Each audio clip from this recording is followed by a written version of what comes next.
2023 നയതന്ത്ര പ്രതിസന്ധിയെ തുടർന്ന് ഇന്ത്യൻ വിദ്യാർത്ഥികൾക്ക് നൽകുന്ന സ്റ്റഡി പെർമിറ്റിൽ വലിയ കുറവുണ്ടായെന്ന് കനേഡിയൻ ഇമിഗ്രേഷൻ മന്ത്രി മാർക്ക് മില്ലർ വാർത്താ ഏജൻസിയായ റോയിറ്റേഴ്സിനോടാണ് ഇക്കാര്യം വെളിപ്പെടുത്തിയത്. അടുത്തെങ്ങും സ്റ്റഡി പെർമിറ്റ് നൽകുന്നതിൽ വർധനയുണ്ടാകാൻ സാധ്യതയില്ലെന്നും അദ്ദേഹം അറിയിച്ചു. ഇന്ത്യയിൽ നിന്നുള്ള സ്റ്റഡി പെർമിറ്റ് അപേക്ഷകളിൽ പകുതി മാത്രമേ ഇപ്പോൾ പ്രോസസ് ചെയ്യുന്നുള്ളൂവെന്ന് അദ്ദേഹം പറഞ്ഞു. നയതന്ത്ര ബന്ധം എങ്ങനെ മുന്നേറുമെന്ന് പറയാൻ തനിക്കിപ്പോഴാവില്ലെന്നും അദ്ദേഹം വ്യക്തമാക്കി. വലിയ രീതിയിൽ വിദ്യാർത്ഥികൾ കാനഡയിലേക്ക് വരുന്നത് ഞങ്ങൾക്ക് വെല്ലുവിളിയാണ്. നിയന്ത്രണാതീതമായാണ് വിദ്യാർത്ഥികൾ എത്തുന്നത്. ഇതിൽ ഗണ്യമായ കുറവ് വരുത്തേണ്ടതുണ്ടെന്നും അദ്ദേഹം കൂട്ടിച്ചേർത്തു. അന്താരാഷ്ട്ര വിദ്യാർത്ഥികളുടെ എണ്ണം പകുതിയായി കുറയ്ക്കുന്നതിനുള്ള നടപടികൾ ഉണ്ടാവും. ഈ വർഷത്തിന്റെ ആദ്യ പകുതിയിൽ തന്നെ ഇക്കാര്യങ്ങൾക്ക് തുടക്കം കുറിക്കുമെന്നും അദ്ദേഹം അറിയിച്ചു. ജൂൺ 18 ബ്രിട്ടീഷ് കൊളംബിയയിലെ ഗുരുദ്വാരയ്ക്ക് മുന്നിൽ വെച്ച സിഖ് വിഘടനവാദി നേതാവ് ഹർദീപ് സിംഗ് നിജർ വെടിയേറ്റ് മരിച്ചത്. നിജറിന്റെ കൊലപാതകത്തിൽ ഇന്ത്യൻ ഏജന്റുമാർക്ക് പങ്കുണ്ടെന്നാരോപിച്ച് ഇന്ത്യൻ നയതന്ത്ര പ്രതിനിധിയെ കാനഡ പുറത്താക്കിയിരുന്നു. ഇന്ത്യൻ എംബസി ഉദ്യോഗസ്ഥൻ പവൻകുമാർ റായിയോടാണ് രാജ്യം വിടാൻ കാനഡ നിർദ്ദേശം നൽകിയത്. തുടർന്ന് കനേഡിയൻ നയതന്ത്ര ഉദ്യോഗസ്ഥരെ ഇന്ത്യയും പുറത്താക്കിയിരുന്നു. ഖലിസ്ഥാൻ വിഘടനവാദി ഹർദീപ് സിംഗ് നിജറിന്റെ കൊലപാതകത്തിൽ ഇന്ത്യക്ക് പങ്കുണ്ടെന്ന് കനേഡിയൻ പ്രധാനമന്ത്രി ജസ്റ്റിൻ ട്രൂഡോ പറഞ്ഞതോടെ ഇന്ത്യ കാനഡ നയതന്ത്ര ബന്ധം ഉലഞ്ഞു. എന്നാൽ ഇന്ത്യയും കാനഡയും തമ്മിലുള്ള വിള്ളലുകളുടെ ബന്ധം പെട്ടെന്നുണ്ടായതല്ല.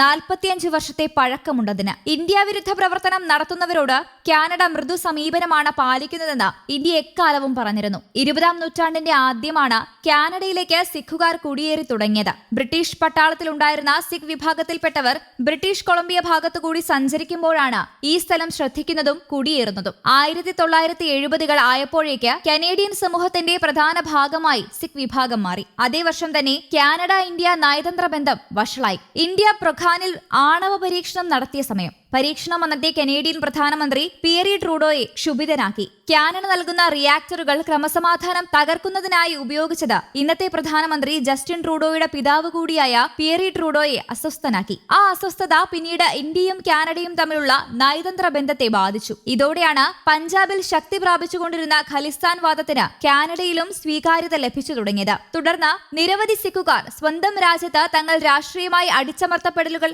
അനുഭവിക്കുന്നുണ്ടെന്ന് ചൂണ്ടിക്കാട്ടി കാനഡയിൽ അഭയാർത്ഥികളായി പരിഗണിക്കണമെന്ന് ആവശ്യപ്പെട്ടു. കാനഡ സർക്കാർ അത് പരിഗണിക്കുകയും അവർക്ക് സംരക്ഷണം ഒരുക്കുകയും ചെയ്തു. അങ്ങനെ കാനഡ താവളമാക്കിയ ഖലിസ്ഥാൻ വാദികളിൽ പ്രധാനപ്പെട്ട വ്യക്തിയാണ് തൽവീന്ദർ സിംഗ് പർമാർ. എയർ ഇന്ത്യ വിമാനം 182 ആക്രമിക്കുന്നതിൽ പ്രധാനപ്പെട്ട പങ്കുവഹിച്ചയാളാണ് തൽവീന്ദർ സിംഗ്. ഇയാൾ തന്നെയാണ് ബബ്ബാർ ഖൽസ ഇന്റർനാഷണൽ എന്ന സംഘടനയ്ക്കും നേതൃത്വം നൽകിയത്. എന്നിരുന്നാലും ഇന്ത്യയെ ഒരു നിർണായക പങ്കാളിയെന്ന് വിശേഷിപ്പിച്ചുകൊണ്ട് കഴിഞ്ഞ വർഷം നവംബറിൽ പുറത്താക്കിയ ഇൻഡോ പസഫിക് തന്ത്രം പോലെ കാനഡ ഇന്ത്യയുമായി ബന്ധം പുതുക്കാൻ ശ്രമിക്കുമ്പോഴെല്ലാം ഖലിസ്ഥാനി പ്രവർത്തനം ബന്ധങ്ങളെ തുരങ്കം വെക്കുന്നു. നിരവധി ക്യാബിനറ്റ് മന്ത്രിമാർ ഇന്ത്യയിലേക്ക് വിജയകരമായ സന്ദർശനങ്ങൾ നടത്തിയതിനാൽ ഒരു പ്രാരംഭ പുരോഗതി വ്യാപാര ഉടമ്പടി പ്രത്യക്ഷപ്പെടാൻ സാധ്യതയുണ്ട്. ഈ സെപ്റ്റംബറിൽ പ്രധാനമന്ത്രി ട്രൂഡോ തന്നെ ഇന്ത്യ സന്ദർശിക്കുമെന്ന് കരുതിയിരിക്കുമ്പോഴാണ് ഹർദീപ് സിംഗ് നിജറിന്റെ മരണത്തെ തുടർന്ന് നയതന്ത്ര പ്രതിനിധികളെ പുറത്താക്കിക്കൊണ്ട് രണ്ട് രാജ്യങ്ങളും പ്രത്യക്ഷ പോരാട്ടത്തിലേർപ്പെട്ടത്. അതിനു മുന്നോടിയായി ഒക്ടോബറിൽ നടത്താൻ നിശ്ചയിച്ച ഇന്ത്യ കാനഡ വ്യാപാര ചർച്ച